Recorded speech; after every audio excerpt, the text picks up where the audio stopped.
Uy, mga kabarangay, lahat tayo curious sa pinanggalingan ng salitang bobo, no? Naisip nyo ba kung saan nagsimula to? Yung salitang bobo, alam nyo na yan, malamang nagamit nyo na rin. Pero sino kaya ang nakaimbento nitong bonggang pang-asar na to? Tara, balik tayo sa panahon ng mga Kastila dito sa Pilipinas. Ang salitang bobo galing pala sa Espanyol, ibig sabihin ay tanga o mahina ang ulo. O, ganun katanda.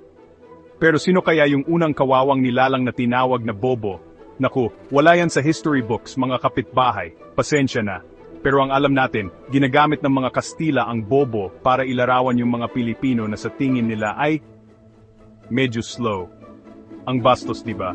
Ngayon ang bobo ay sikat na salita sa atin. Biruan man o seryosong away, may bigat ang kasaysayan nito. Kaya sa susunod na marinig nyo ang bobo, tandaan, hindi lang ito basta pang-aasar. Ito ay isang salita na may makulay, kahit medyo nakakahiyang, nakaraan. Akala mo ba, may matututunan ka pa sa kasaysayan ng bobo?